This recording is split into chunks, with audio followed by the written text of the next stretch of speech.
Sorry. Hey guys.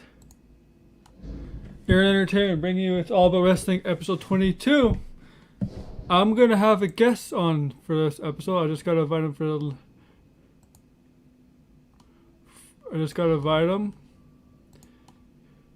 And I'm going to... Just got to invite him. So, I'm going to send a link to him.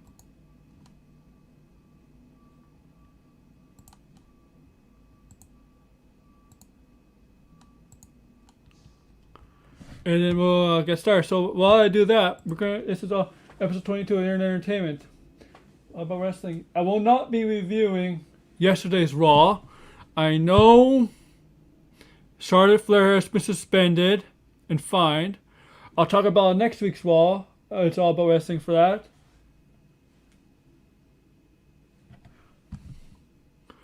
But we'll be going over this week's Raw, last week's Raw.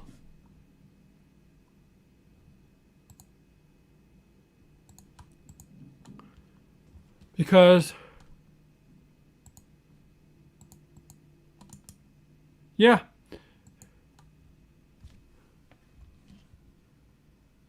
that Raw was shitty. That Raw was a shitty Raw. That was a bad Raw. But you know what? We're going to talk about the wrestling review. Smackdown, AEW, NXT, and Raw. But we're going to talk the most important stuff. That happened on the 15th of April. And if you don't know what that day was, then I'll tell you. It's the day the WWE released 9 superstars from their contract exactly a year after releasing like 30 employees, superstars and producers last year in 2020.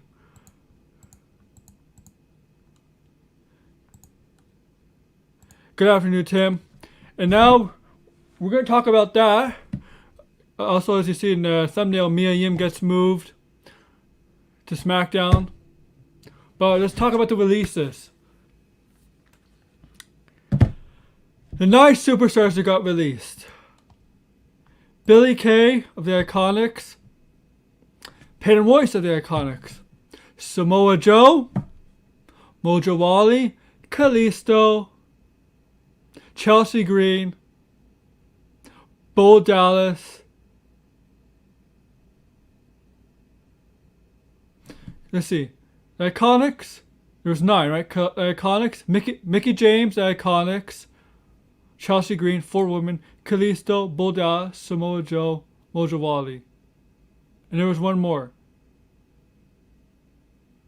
There was 9 superstars that got released. Kalisto, Mojo Rawley, Bo Dallas, Samoa Joe, Chelsea Green, Mickey James, the Iconics, and there was one more. Who was the other one that was released? I know I talked about it in my other video. I'm blanking on that. That's not good, man. That's not good.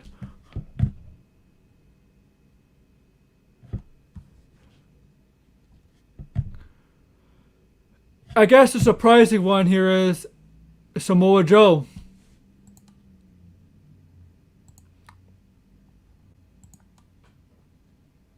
Samoa Joe.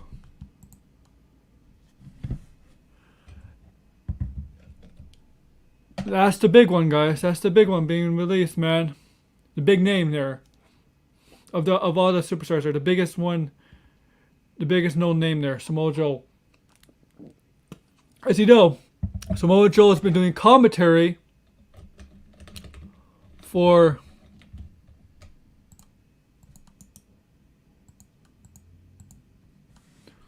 Raw for the past year until after WrestleMania when they changed up the commentary for Raw. Corey Graves and Verk and Brian Saxton are now doing Raw. For SmackDown, we got Pat McAfee and Michael Cole. In the future was up in Samoa Joe, but unfortunately he got released. It was quite clear. He wanted to wrestle. He clearly wanted to wrestle.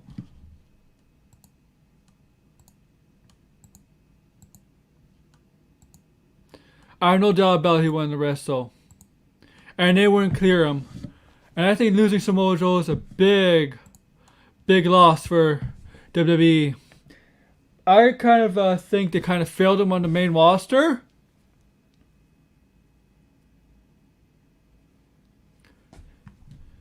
Oh, Enos. Enos, I know you. I want to send this to I want to send I have a friend on here. I want to send this to Enos. My friend. Yeah, you're right.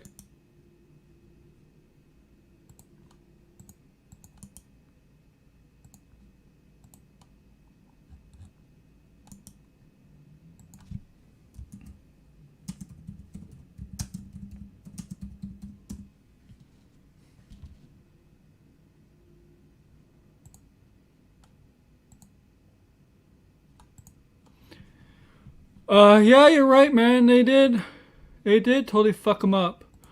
I'm sorry for my swearing. They did F up Samoa Joe. They could have used him more. And look, he had promise. I remember 2017. He was part of that Roman, Braun Strowman, Brock Lesnar scene, you know? He had a title shot with Brock Lesnar at the worst pay-per-view name ever. Balls of Fire, if you remember that. And then really from there, he had that feud with AJ Styles when he got involved with stalking Styles' family around SummerSlam in 2018. And then after that, he hasn't been the dominant Styles, Samoa Joe himself. And now he's a free agent. Now these free agents are technically have a 90-day no complete clause that will expire on July 14th for 2021.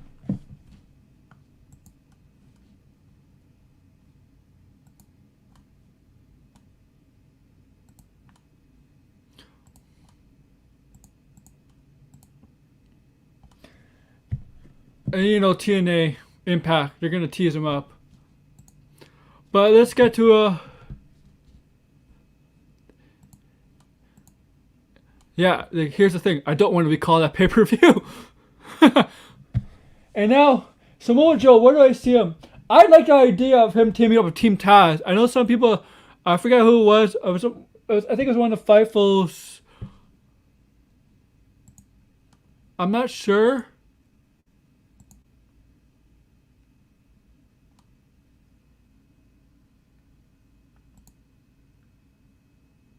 Yeah. I know. Oh, I'm gonna get to the reason why it's a stupid reason. I know what your reason is. I know the reason. But I do see him in Team Taz. If I see how this is going, obviously you cannot participate in the pay-per-view at the end of May. Double or nothing. So how Brian Cage turned face and Impact in AEW, even though face and heel in AEW is kind of blurred, right? It's kind of shades of gray.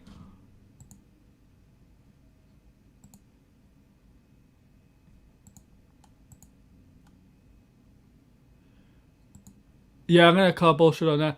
But I could have him join up with Team Taz, like an Impact. Have him become that killer, and then you can have set up Brian Cage and Samoa Joe for the pay-per-view in August.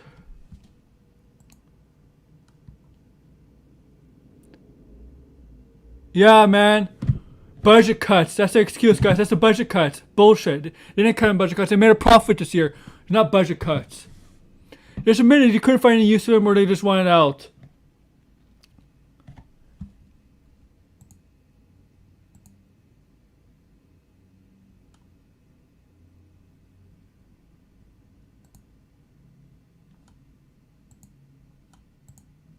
Just wanted out. And yeah, so have him join AEW, join up with Team Taz. AEW needs to make a play for him. I know you guys. Oh, another WWE guy, but this is fucking Samoa Joe. He might be the top free agent. Hey, Josh, he might be the top free agent wrestler on the market right now. You gotta make a play for Samoa Joe if you're AEW. I don't care if you're saying, oh, this is another WWE guy. Look, guys, if there's a top free agent wrestler on the market, like Samoa Joe, you go for him. If Styles is a free agent, AEW, you go for him. If Roman Reigns is a free agent, you go for him. You go for these guys. I agree with you, man. I agree with you. You go for these guys. So AEW has to go. Give him the money. Give him the money. He could be dominant, man. Have him face Brian Cage in the next pay-per-view. I think it's perfect for AEW. And you gotta go for him. AEW has to go for him. The top free agent superstars on the market, you go for him. And Samoa Joe, if I'm TK, Tony Khan, when he's available to discuss contracts and stuff, I'm doing what it takes to get to him. Because I know he's an Impact guy from TNA. I see Samoa Joe better suited for AEW. I think he fits AEW more. And they'll let him wrestle there. Like they're letting Kristen wrestle. So, TK, if you're listening to this, I know you're not, but if you're listening to this, draft Trevor Lawrence for your Jaguars and do what it takes to get Samoa Joe to AEW. Now let's get to the next superstars. I'm going to do the Iconics as both. Peyton Royce and Billy Kay. Now, Billy Kay and both of them were well liked backstage. And breaking up the Iconics was a mistake. We all can agree on that, right?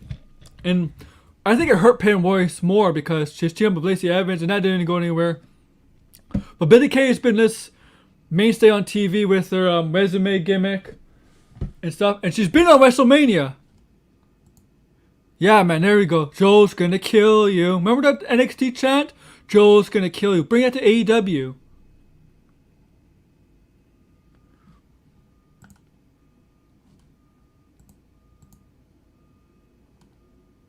Yeah, don't worry about it, RJ.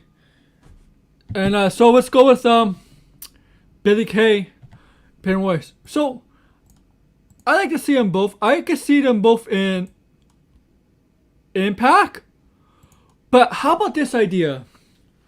Peyton Royce, how about join her husband in Pinnacle? What about the husband Pinnacle with MJF, FTR, Shawn Spears, Tully Blanchard, Wardlow? How about they have a female member? How about Peyton Royce being a female member of the Pinnacle with her husband? I feel like, I know he's a chairman, but I feel like he's missing something. Shawn Spears, and I feel like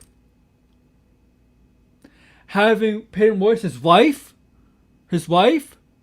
join him, gives him that peace. That could complete Shawn Spears. What are you guys saying? What do you think? Peyton Royce and AEW being Shawn joining out of Pinnacle and to be with her husband. What do you think? And if Billy Kay, any company would be lucky to have her. I think AEW would be lucky to have her. I don't see Ring of Honor. I mean, Ring of Honor needs to do whatever it takes to get their women's division credible. Impact, I think Impact's gonna make a play for Billy Kay. I can see her going there. I think Impact's gonna make a play for Peyton Royce. I do see AEW going for Billy Kay. I see Peyton. I don't see Peyton going there, but I can see Billy Kay. But I don't know, man. I think they'd rather go to Impact or AEW. So Peyton Royce, I can see going to AEW. Billy Kay, I can see going to Impact, AEW, and Ring of Honor should try to make a play. But I don't know. I haven't paid attention to their women's division because it doesn't get much talk about it on Twitter. I don't see it that much. Chelsea Green, Impact. She's an imp. I know AEW is they could play for her. I know because they're impressed with her. But I want her to go to Impact, come back as a hot mess. And you know what I wanted them to do? When she's ready, feud with Deonna Purrazzo. Have her set up a feud with Deonna Purrazzo as a hot mess.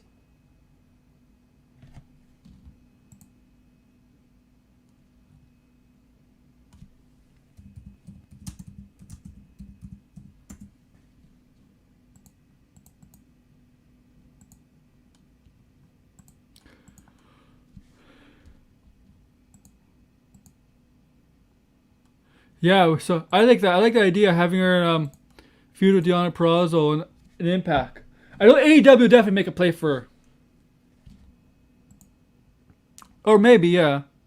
Or maybe in the Pinnacle.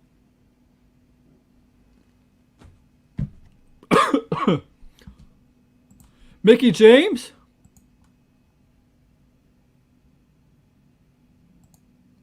Yeah, it depends. Who has the best sponsor or the money. AEW, it's definitely second, kind of like WCW. But I said WWE, and WCW overtook WWE because in the 90s they signed Hogan, Savage, Luger, all these WWE guys. They're past their prime, but they're still popular. AEW is trying to be like that, and they're trying to take the underutilized from WWE and make them utilized in AEW. That's the reverse thing of WCW. WCW take the guys that weren't utilized, were well-established main eventers.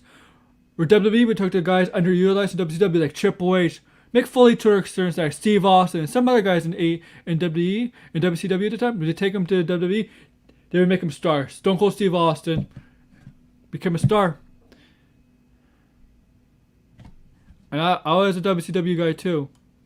Triple H became a star. Mick Foley became a huge star. He was already a little bit established in WCW, but became a bigger star in WWE. I mean, even Undertaker and Kane were in WCW. And so Mickey James, guys. Mickey James? I'm gonna have a friend soon. Josh, you may knew his friends coming in soon. You know what?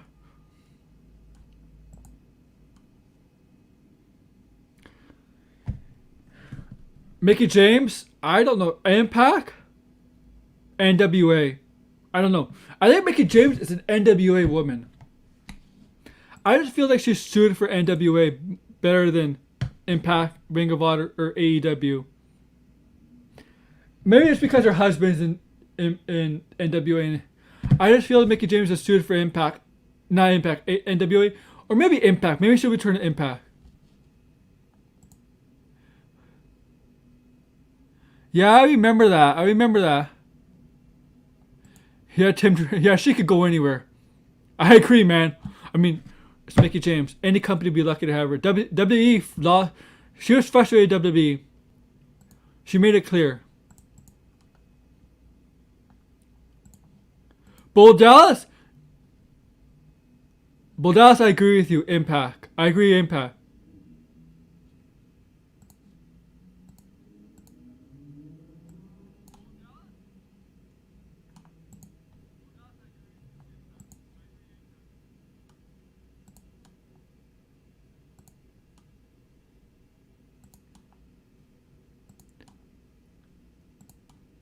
All right. I'm gonna have a friend on.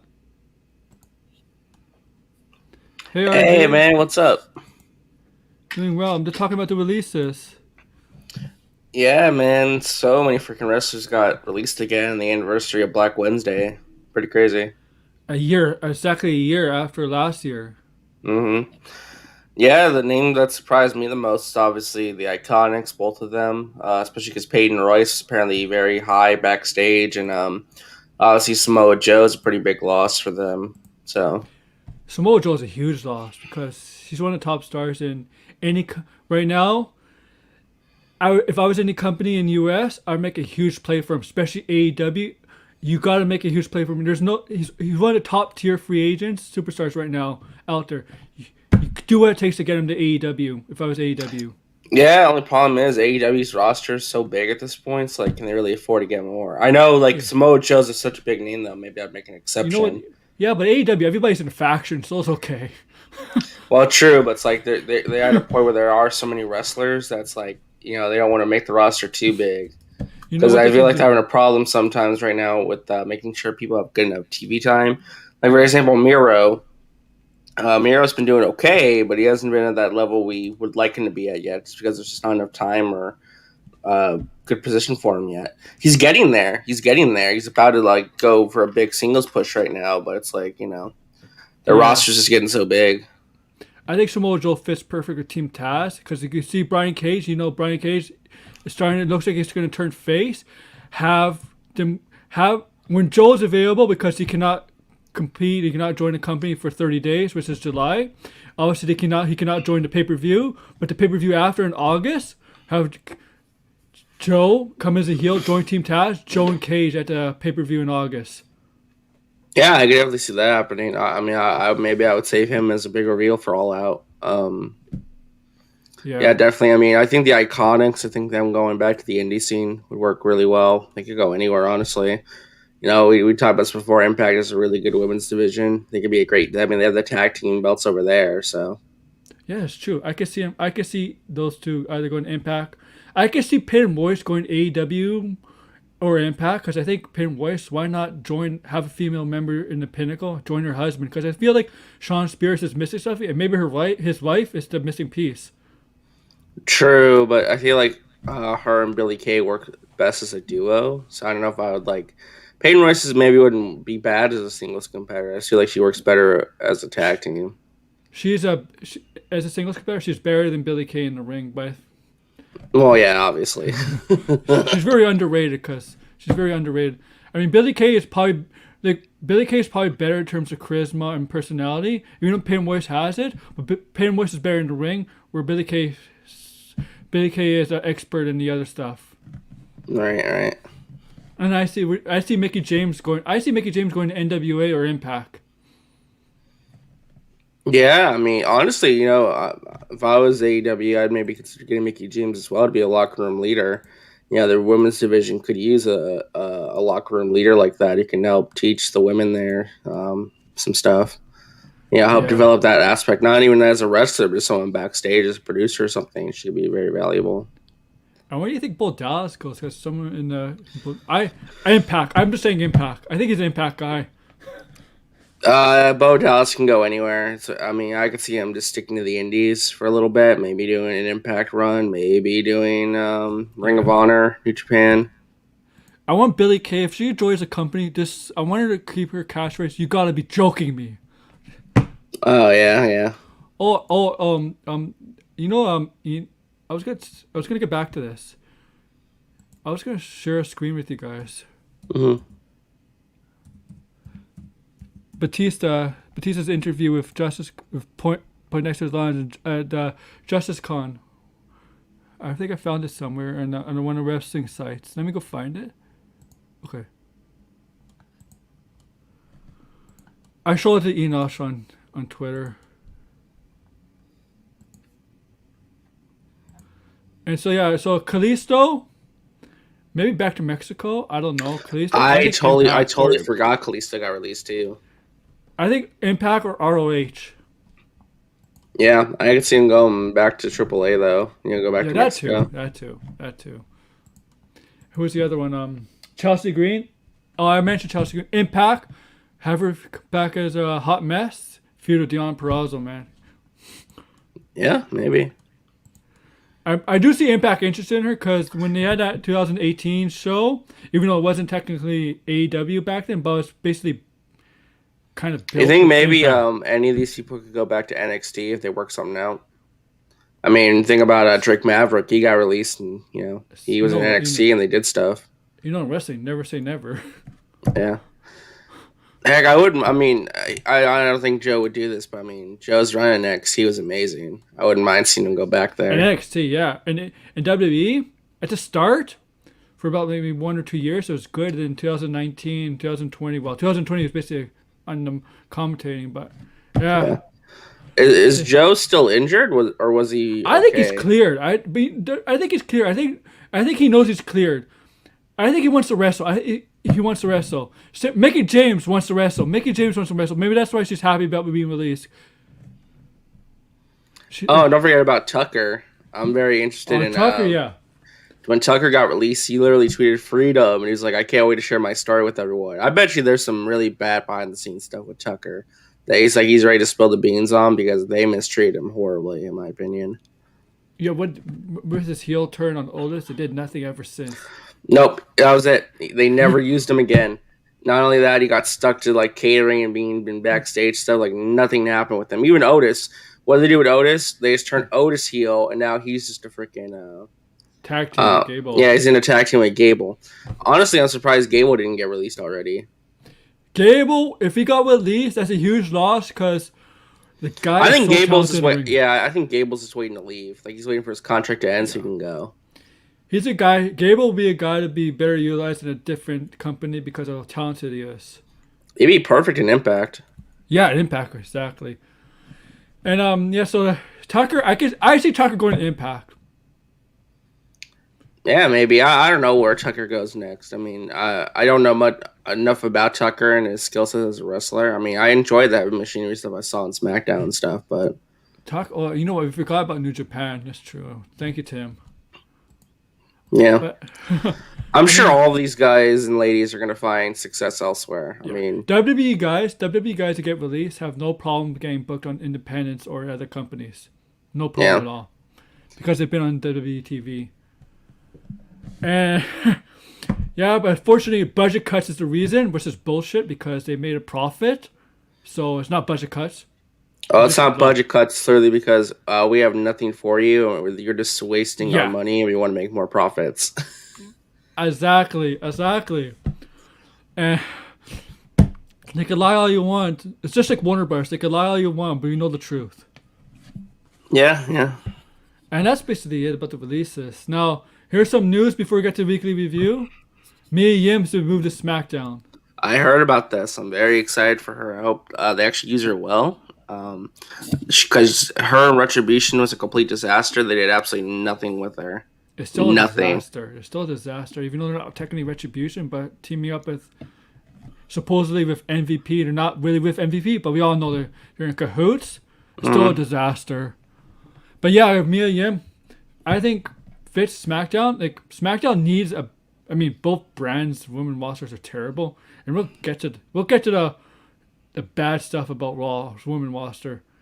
Not specifically the Charlotte Flair, Asuka, Rhea Ripley stuff, but the other bad stuff dealing with the tag team division.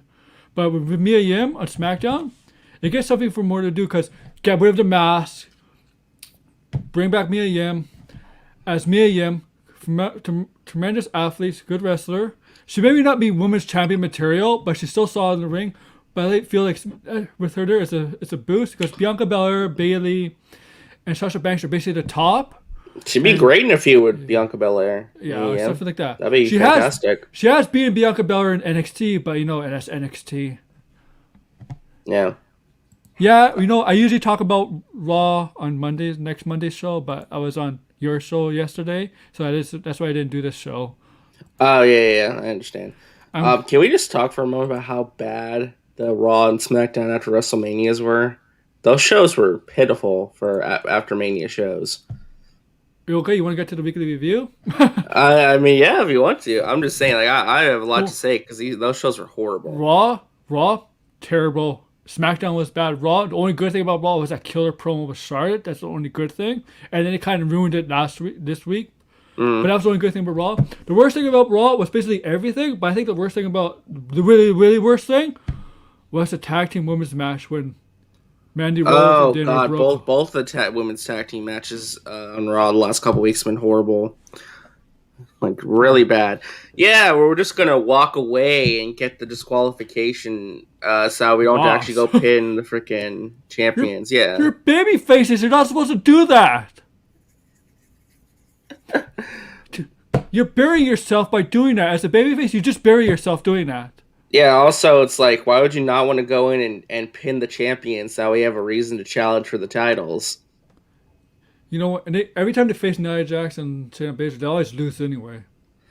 Yeah, I know, but and then this week's Raw, we'll talk about a little bit of this week's Raw. And then when they're in the backstage after the Nia Jax abandoned Shayna Baszler, and Shayna Baszler had Lana on that arm lock for like 5 minutes. And they just backed away when Nia Jax was trying to confront them.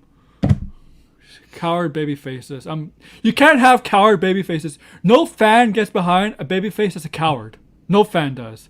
Yeah. Well, I noticed too. They're doing stuff like this because they can get away with it because there's no live fans. That's how they book these shows now. They book it to where it's like, well, there's no fans who can boo it, so we can just kind of maneuver things around, do whatever we want because we know we won't get booed out of the building. Well, they better check Twitter because they don't care about Twitter. They've never cared about Twitter. I know. But no, I mean, I don't know, man. Like, SmackDown especially, which disappointed me because there's a lot of good things they could have done. I like Cesaro going after Roman, but it's like it felt like there was like no build up. It's like, why is he fighting Jey Uso? It's always the same thing with the Roman. I don't like. It's like you always have to fight Jey Uso again and again and again. Because Roman's like the big boss. He can do whatever he wants. Oh, I know, but they should have had Jimmy come back. I would have loved to have Jimmy Uso come back. There's no good surprises this year. I mean, you had the Viking Raiders come back, but I mean, Josh, I agree with you. Nobody wants to see Tamina and Nani against Shayna and Nia. should have been the Riot Squad. Yeah. I mean, Raw. This week's Raw was a little better than last week's Raw. It still wasn't very good. I thought the main event match was actually was good until the ending. I thought Asuka and Charlotte match was pretty solid, but Yeah. storytelling was bad. It's like oh, we're doing like on the Raw. It's like, oh, we're gonna do this, like, what was it, a triple threat, fatal 4-way for who's gonna challenge Bobby Lashley at Backlash. It's like, oh, Triple Drew threat, it's a McIntyre. triple threat. Oh, it's triple threat. Okay, yeah, yeah. And then you have this whole thing with Riddle and Randy Orton. It's like, what does it matter? It's not really. Yeah. Oh, and I know about this. Yeah, Amelia Clark being a Secret Invasion. Yeah, I just saw that. Yeah. Star Wars and Disney and MCU. Oh yeah. And then, No, but what's going on with the tag team division? Like, where's AJ and Omos? We have not seen them I have since no WrestleMania. idea. From what I read yesterday, Osmos is not cleared, so he might be hurt a bit or something. I mean, Really? how did he get hurt? He didn't do it. He didn't get it. He didn't. Nobody did anything to him. That's crazy. I'm just saying, you can't have him stand there and cut a promo backstage. Yeah, and let's talk about this Alexa Bliss stuff. That Lily thing. I don't like this. They've completely ruined the Fiend stuff, honestly. All of it's just like completely butchered at this point. It's like, I'm done with it. The thing with Bray Wyatt's character in his last week's promo is he says he's going to start new. Everything he does, Bray Wyatt, going back to his debut in 2013, and then as the years went on, he keeps evolving into a different version of himself. All he does is evolve. Like every year in, year out, he evolves. Like, when does it get to a point where it's too much, you know? Mm-hmm. I mean, his characters don't have a long lifespan. Yeah, that's the sad thing. The Fiend could have been an amazing character, but now it's like they're making Alexa Bliss the Raw Women's Division's version of the Fiend, which is like, why?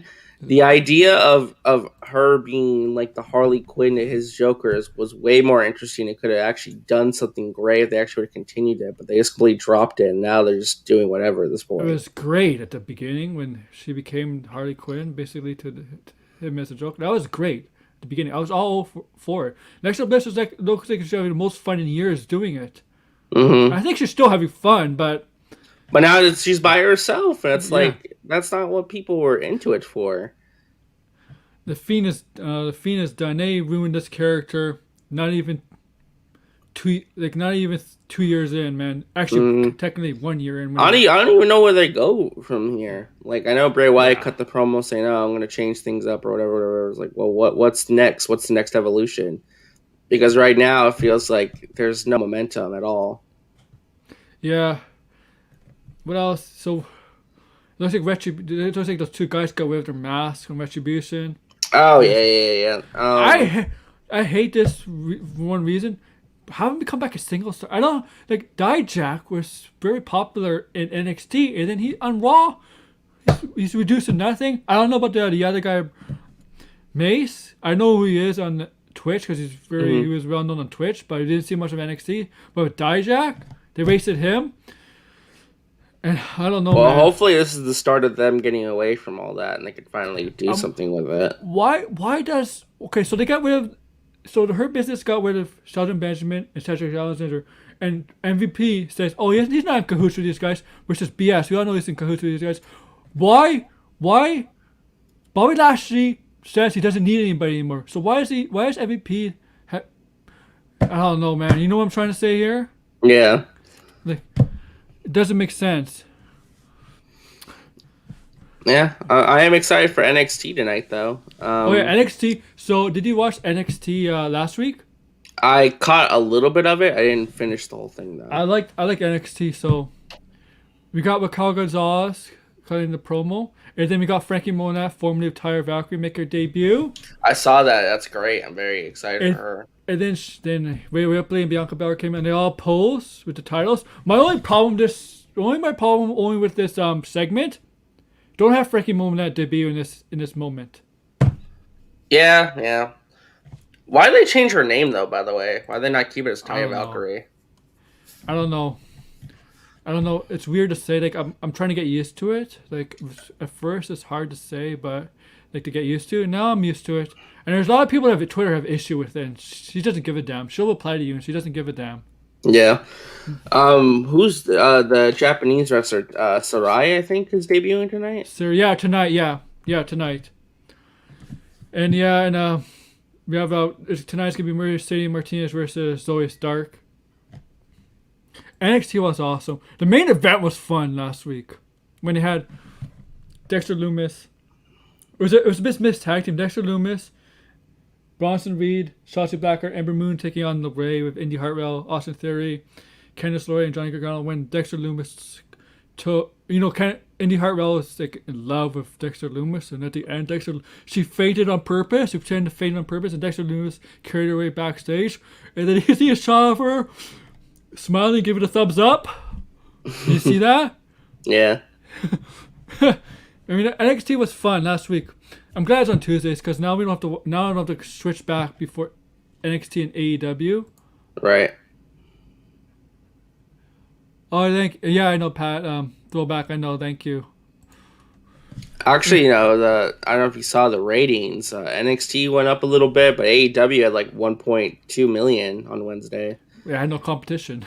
Yeah, well, yeah, I know, but that's a great sign for AEW, man. I think they're really going to start growing. Yeah. Oh, yeah. And AEW was great. I'm starting to like the heel Young Bucks. That's who they are. Yeah, I mean that opening match is fantastic. That's what AEW does so well, man. Have great opening matches. Mm-hmm. Well, they know how to pull you in. That's the great thing. They knew that show was going to pop because it was the first night they didn't have any competition. They knew Mike Tyson was going to be there, so they said, "Let's open up with the best match that we can open up with to get people hooked on the show." Yeah, like WWE, every show usually opens up with a segment. Mm-hmm. And it's like, you gotta get people to care, man. Like, I'd rather, like, you know what they should do instead of like doing all the promo talk and all this, like all the corporate stuff. Just open up with a match. Just cut right to a great match. Yeah, I did like Jericho versus, was it Dex Harwood? Yeah, it was one of the members of FTR. I think it was Dex. I like the camera spot where they gave each other the middle finger. Oh yeah, that was great. Yeah, I love that. And the main event, yes, Darby Allin versus Matt. Was it Matt Hardy, right? Darby Allin. Yeah, it was Matt Hardy. That was a good main event. No, it was absolutely. I worry about Darby Allin's longevity in his career because he does such. Yeah, man, he always does the most insane stuff. It's like, man, just give your body a break every week, man. You're doing something crazy. That's the problem I have with AEW. It gets too. It's like has a faction stuff. It has a good promos. Has a great wrestling matches. But it has a lot of ECW elements in terms of hardcore stuff. It's like, I worry about people's bodies, and Mm-hmm. Yeah, I'm trying to look up and see if I can find what's happening this week on AEW. I remember that. I know they announced some matches. I just don't remember what they were. Yeah, so you're right. They did. So now I'm excited. Oh yeah, so tomorrow it's Hikaru Shida versus Ty Conti for the AEW Women's Championship. Shida defense. Yeah, and then Jim Ross is doing a sit-down interview with the Pinnacle. Billy Gunn versus QT Marshall. You know what I'm getting Powerhouse. tired? Oh yeah, and we're getting Powerhouse Hobbs versus Christian Cage. Oh yeah, because they're Christian Cage and Taz's team. Yeah, because they're in the mix of a story here. That should be fun. Oh, and the main event looks like it's going to be Darby Allin with Sting versus a Jungle Boy with Luchasaurus. So Josh, that's the idea. That's why they put him Sting. So for Sting to help him get over for Darby Allin. Yeah, and Darby Allin was the one who mostly planned out that cinematic match too. I don't know if you read about that. He was like the one who came up with a lot of those ideas. See, my only problem with what was I gonna say with AEW? I know people love this. I'm tired of hearing Tony Schiavone yell Sting every time he comes out. I can't. I don't know, man. I still get a kick out of that. That's like the nostalgia for. Don't get me wrong. I like it. I like it from once in a while. But when he did it in WCW, it was just a great moment because Sting would come out anywhere in WCW. But here, just for promos, to just say Sting. Yeah. You know what I mean? Like when it's a great moment. If Sting comes out. Like in a surprise, like you're not seeing him stuff coming. like do it. Don't do it for every time he comes out, every week with a promo or something. Do it like how when he did in WCW, it worked. Every week gets tiring, for me, in my opinion. Right. What was I gonna ask you? What do you think of Omega as champion? Are you liking the stuff with Don Callis and everything? I love it. Omega's champion, his cocky heel, like. And you like heel? I know you're talking about like you think the Young Bucks turning heel was a good move. Yes. I'm only concerned a little bit, only because I feel like there's a lot more heels on AEW TV right now than baby faces. Like a lot of the big names are like heels, you know. With me, what I see with AEW, you're either heel or you're shades of gray, no baby face. Well, I know Cody. There are some baby faces. I think it was Cody Rhodes and some of the other guys said there's no such thing as heels or baby faces anymore. It's about who the crowd loves and who they hate. It's BS because Cody Rhodes said in an interview he says he can't never turn heel right now. He'll never turn heel anymore. Yeah, we'll see. We'll see. Yeah, so the Young Bucks and Kenny Omega. Kenny Omega could do both roles very well, but he's better as a heel. Young Bucks and New Japan, when they're the Bullet Club, much better as heels. Yeah, I mean, I'd love having the Bullet Club there. I love having they're not called Gallus and Anderson anymore, are they? They're called they're Gallus and the Doc Gallus. Not it's still Gallus and Anderson. Okay. Yeah, and the Young Bucks as heels. Why I like them better as heels? Because they're like annoying little brats. You want to kick, want to beat up. Mm-hmm. That's how they portray themselves. No, man, I just think it's fantastic. You know what? I just think it's amazing that they partner up with Impact. Like even in subtle ways. Like Omega's doing stuff on Impact pay-per-views now and stuff. I think it's fantastic. Building that bridge a little bit. I hope they get some more new. I know like New Japan, they've had like a tenuous relationship in a way, but I would love if they worked more with New Japan and got some of the New Japan guys to come over. Yeah, man, they had Kenta. I mean, when things open up and things get better. Could you better, imagine if they did Okada versus Omega at a pay-per-view? Yes.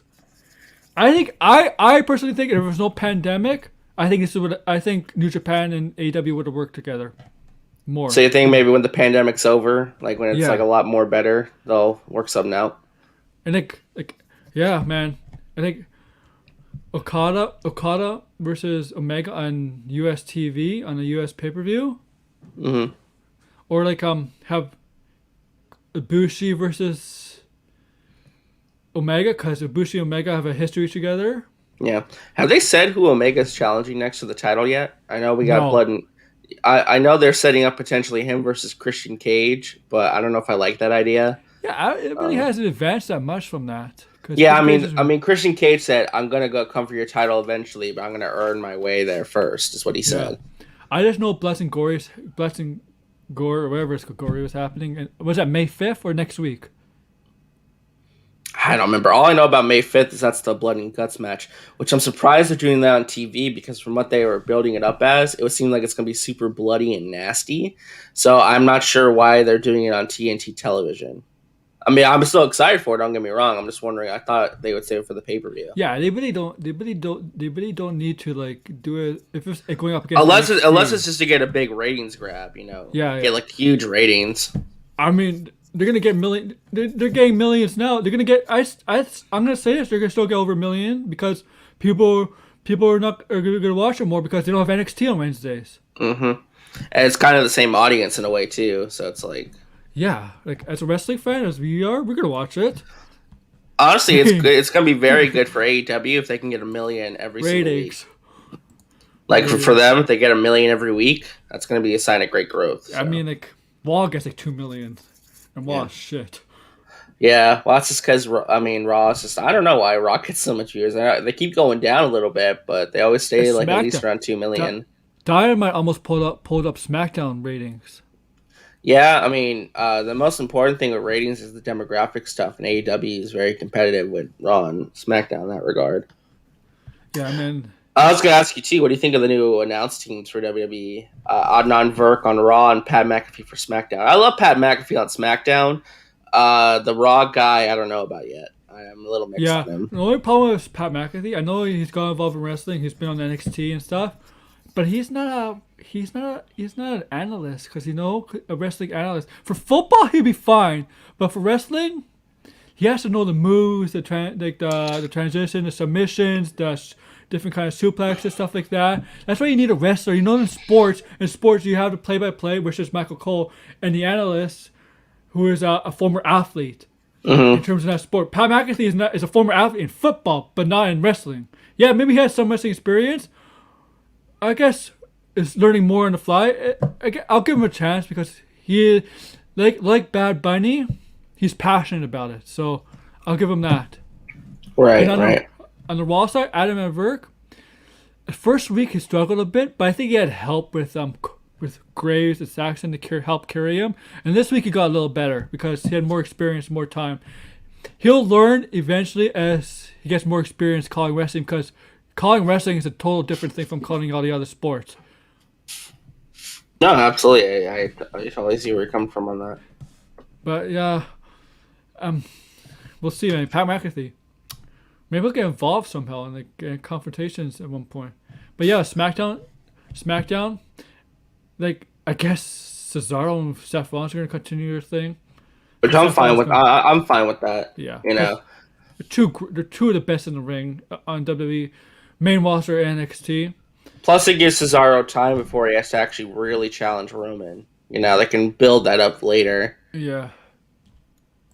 Yeah. The main roster, SmackDown with Kevin Owens and Sami Zayn again. The WrestleMania Backlash. That's the next pay-per-view. We're going to get a lot of rematches. A lot of rematches, which I don't like, honestly. I'm not a big fan of seeing the same match. That's the problem with WWE. It's the same matches over and over and over again on TV and the pay-per-views. Yeah, because they have a huge roster, but they're not creative. They don't use any. They don't mix and match. It's the same build-up all the time. For example, so okay, let's say we have it's just a great example. Bianca versus Sasha. What was the build-up like? They teamed up in tag team matches, or let's for example, there's a tag team feud. You know what they do? Single matches between one guy on one team and the other guy on the other team, and they just mix and match for 2 weeks. There you go. Yeah, I mean this week, well, Retribution, I guess, took on McIntyre and Braun Strowman. I don't know where Braun Strowman fits into this because he's not getting a title match. Yeah. And Randy Orton and Matt Riddle, I don't know what that has to do with anything. Unless that's building up to Matt Riddle getting a title match in the future against Bobby Lashley, but I don't know. Yeah, I mean, Bobby Lashley's manhandled Riddle multiple times. Right, so it's not believable. Literally, that was the opening match the Raw after Mania was him destroying Riddle. So it's what are we doing? Me too, Josh. Oh, yeah, the Viking Raiders. And same match over and over again. That's a tag team. Right, and it was the exact same thing. They got the Benjamin and Alexander got the jobber entrance 2 weeks in a row, and it was the exact same match. Nothing different. There was no other, why? Why do that? Why not have them versus the New Day? Oh, yeah. Or instead of New Day versus Elias and Jackson Riker. Because WWE, they have to have face versus heel or heel versus face. Where in AEW, they'll have heel versus heels because it's kind of the Attitude Era. But aren't Shelton and Alexander faces now? So it's still face versus face. I don't know, man. I'm confused. Because Retribution, when they turn on Mustafa Ali, I assume they would have turned face, but I guess not. Yeah, where does that leave Ali? He's not really doing anything right now either. It's there's no plans. There's no clear direction of anything. Yeah, that's always happens to Ali. There's no plans of Ali. Well, they just don't care about Ali. And that's the thing. I want to talk about Shayna Baszler. Sure. What are they doing with this woman? I don't think Vince likes her. No, because she doesn't fit the mold of a female wrestler in his eyes. Probably because he probably thinks she's ugly. Honestly. Really? Look at Nia Jax. No disrespect to Nia Jax, but does she fit a mold of a wrestler? Well, it's because of who her family is. Yeah. Wait till Tamita's getting a push. Yeah, which is blowing my mind because honestly, Nia Jax and Tamita are terrible wrestlers in my opinion. But I mean, yeah, Shayna Baszler. She had Lana in that armhole for like 5 minutes during that whole segment of Mandy Rose and Dana Brooke comes out, and she got pinned once again. I don't know how many losses that is this year. I think she's been getting a lot of losses this year to the same people. They ruined her character big time. She was NXT. When you watch her NXT, she was She was vicious. She was like those. She was insane. She was violent, vicious. Like anytime she got in the ring, you knew you were gonna get beat up. She was the Roman Reigns, Brock Lesnar of the NXT women's division for a good while, for a good year, and until Rhea Ripley came along, she was a top dog in that division. And now, when they got her on the main roster, you remember Elimination Chamber match that she's involved in, when she took out the Divide Squad, Natalia, and destroyed Asuka. Remember how strong she looked in that match? Yeah. They watered her down. They're making her look like an idiot. Like the whole thing with Nia Jax running away during the middle of a tag opportunity. Like, why? It's so stupid. To me, it's getting better. Really? They need to get Bruce Pritchard out of there. Bruce Pritchard's horrible. I don't know if it's him or Vince, but I think Bruce Pritchard is too much of a yes man, and it's bad. It's so bad right now. I agree. I think Bruce Pritchard is a yes man to Vince, because Vince tends to change a lot of things, and Bruce Pritchard says, "Okay, yes, Vince doesn't have the guts to say, this won't work. This doesn't work." Mm-hmm. And with the Billy Kay thing, the thing is, Kevin Dunn doesn't see a ceiling for Billy Kay. I'm like, I don't see a ceiling for Billy Kay either, because her character doesn't really have a ceiling, but she's still useful in some way. I mean, not every wrestler could be a women's champion, as a SmackDown women's champion or Raw women's champion. I don't think she's gonna ever be that. But as Iconic, she'd be a tag team champion. She could be a useful mid-card women's wrestler or a comedy act. She's useful. You can find a role for these people, in some way. Right. You just gotta be creative. It's a problem with WWE. They have no factions really, so they can't use them. Where AEW, they have a huge roster, but they're basically like more than 50% of the rosters in a faction. Right. I mean, as like my dad even was mentioning this because we watch. He's more so into AEW than anything else. He's been noticing the AEW. They have like a lot of factions. Yeah. There's a lot of factions in AEW. Shayna is besties of Wanda. When do you think Ronda's going to come back? By the way, when the pandemic. Do you think she's Los Angeles in 2 years? So you think in a couple of years? 2000. Yeah. Yeah, it's gonna be like a full-time run, or there's something for WrestleMania. No, I don't think she's doing a full-time one like she did last time for that year. And let's get this out of the way, guys. If you're looking for a 4 horsewomen match of women's wrestlers versus the 4 horsewomen of MMA, 0% chance of happening. I wouldn't say 0%. I don't know if I got that far. And I'm saying it is because Jessamine Duke is not wrestling, and Marina Shafir not wrestling, hasn't been really doing anything either. I mean, for a one-time match at WrestleMania, I think it's not impossible. I won't go that far. I think it's like a solid 30% chance. And what else? What else was there? There's some. I know.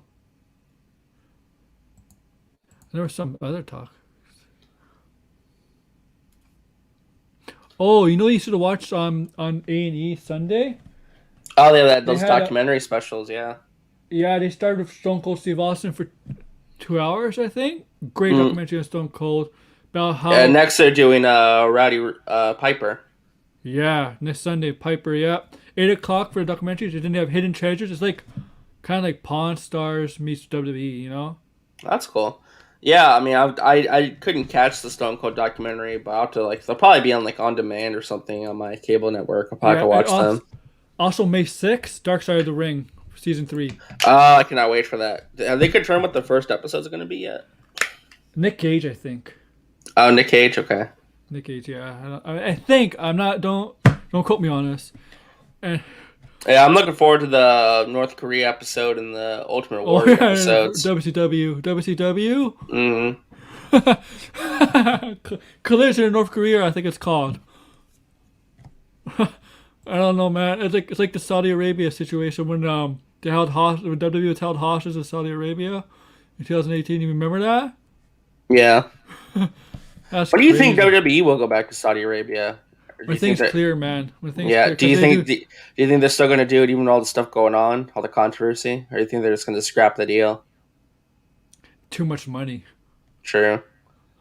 And they didn't. They decided to go when that controversy with that journalist, right? With, where supposedly the Saudi prince had him murdered and stuff, and he still decided to go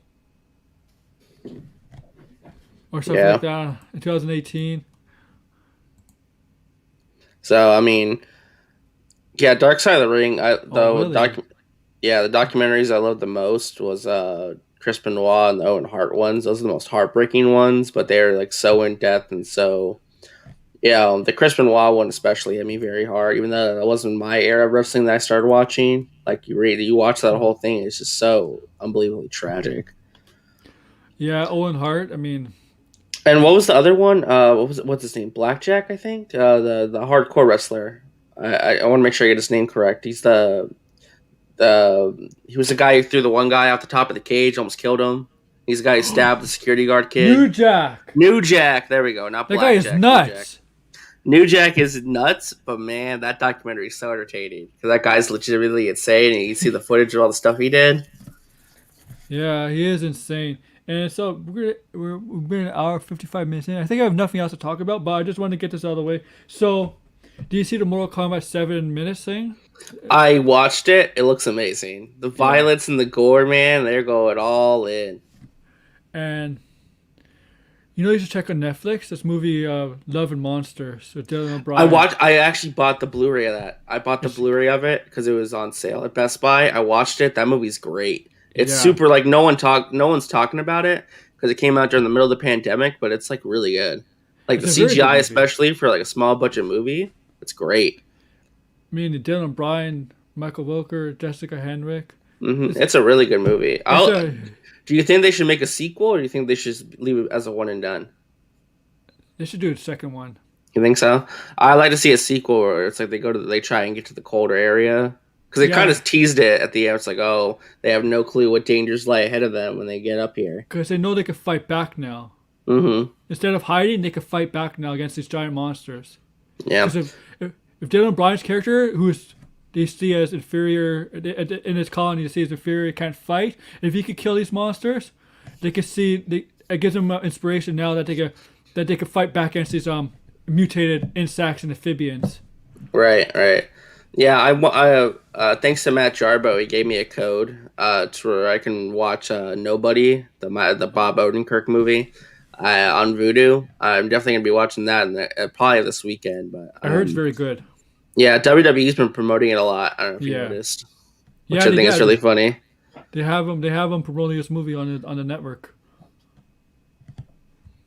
Yeah, and Step Bastard stand for Ric Flair, book it, and has to have the WWE universe in the movies. And Chris Hemsworth's doing the Hulk Hogan biopic, isn't he? Yeah, so they could just cast someone Savage. I don't know who else. Savage. Andre the Giant's hard to cast. Yeah, Andre the Giant to be. I mean, I would like to see. Well, I'm trying to think. So Chris Hemsworth, Hulk Hogan, Sebastian Stan, Ric Flair. Trying to think of who else I'd like to see. Who'd you cast as Vince McMahon? 'Cause I think a Vince McMahon biopic would be fascinating. Wasn't there a rumor about a biopic of Vince McMahon and Bradley Cooper was going to be Vince McMahon? Did that get shut down? I think he was producing it. I don't think he was starring in it. Bradley Cooper could be a young Vince McMahon. That could work. Yeah, and Vince McMahon, man, creator of Hulkamania. No, I'm joking. Well, who would Chris Evans play in the wrestling world? Chris Evans? Yeah. I don't know. That's a good one. I know. I'm trying to think. Chris Evans as because it's very hard to play wrestlers, especially the 90s and 80s and 90s because of their gimmicks and stuff. Mm-hmm. Like now it's much easier to play a wrestler because they don't have those crazy wild gimmicks. Bruce Willis as Stone Cold Steve Austin. No. I'll just if I had Stone Cold Steve, I'll just have Stone Cold Steve Austin play Stone Cold. Just do de-aging. Yeah, or The Rock play himself, because I bet The Rock can still play himself, and Batista could probably play himself. For Chris Evans, I don't know. What about Bret Hart? Oh man, Bret Hart. Robert Downey Jr. I don't know. Yeah, it's hard. It's hard. Oh, Chris Evans is John Cena. That could work. That could work maybe. It's very hard to cast actors for wrestlers because wrestlers are so like, especially 90s and 80s wrestlers, because they're so gimmick like. Man, like now, if you could cast actors for wrestlers now, I think it's much easier because they don't have those crazy gimmicks. Right. And yeah, so this Amelia Clark for Secret Invasion, like that. Yeah, very surprising. Kind of just came out of nowhere. I mean, we did that whole show yesterday, and that show just continues to stack up an impressive cast. I have a feeling she's playing the Skrull Queen, who disguised herself as Spider-Woman in the comics. She could even play Spider-Woman, honestly. I can see that. You can actually think we're going to get Jessica Drew at one point? Apparently Sony's making a movie, and it's directed by Olivia. It's being directed by Olivia Wilde, and apparently Olivia Wilde's been talking to Kevin Feige. So I think there's something going on over there. DDP. I don't know. Chris Evans could be DDP because like he has the blonde hair, and he could grow out the hair and be like, bang. Yeah. Yeah, if they ever did a movie on like Owen Hart or Chris Benoit, man, I'm surprised they haven't done that yet. You're going to get so much criticism for both of them. Criticism. Oh, no, they probably would, but I'm just saying, I'm surprised they haven't done it yet. I don't think Owen Hart's wife would never let him never let that happen. You don't think so? No. Yeah, so with the Flash stuff, the Flash thing, I didn't really care for it all that much. Like, I know some people issue they compare it to CW and they want the theme music from Snyderverse. I'm like, guys, don't shit on the Flash logo thing. It's just a logo, and there's a small sample size. People are reading way too much into that. They're already complaining, like, why is there not using the music from the Snyder Cuts? Like, it's just a logo reveal. It doesn't tell you anything. It's not as big. I think because right now tensions are so high, it's like people are wanting to be so protective of. They're very worried about all the rumors and stuff. So how some people say that FM. I'm not gonna say the whole name. Yeah, people they want to control the narrative. They want to control the stories. That's just this part Snyderverse is trying to do right here. Yeah, a little bit. I mean, that is always a concern. You don't want the fandom to get toxic. You know. I know the people we know. Most of the people we know are not like that, but I've seen some of them. Well, right. It's because it's just the way fandom is. It's just it'll always inevitably get that way. It's just about making sure you take a stand against that and root it out before it grows and gets worse.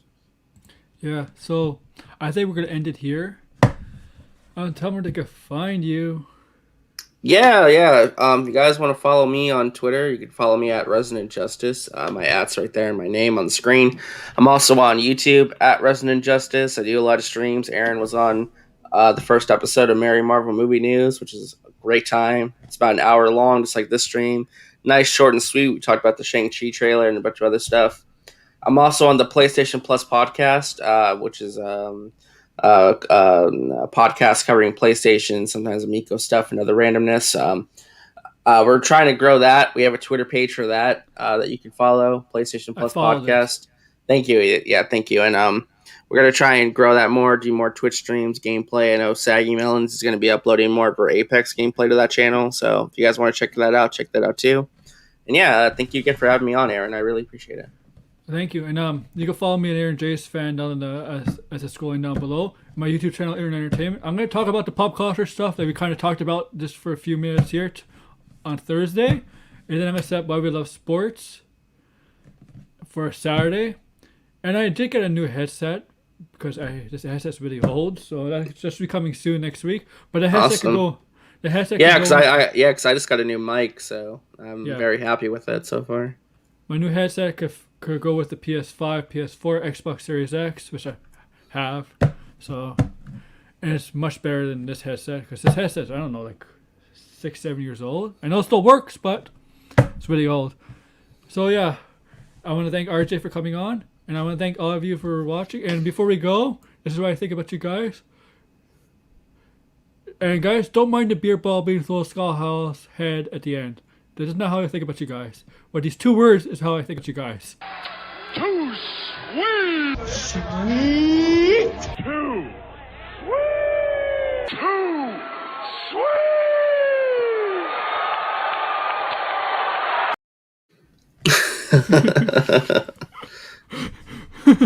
So thank you for coming on, and thank you all for listening. Have a good day, everybody. And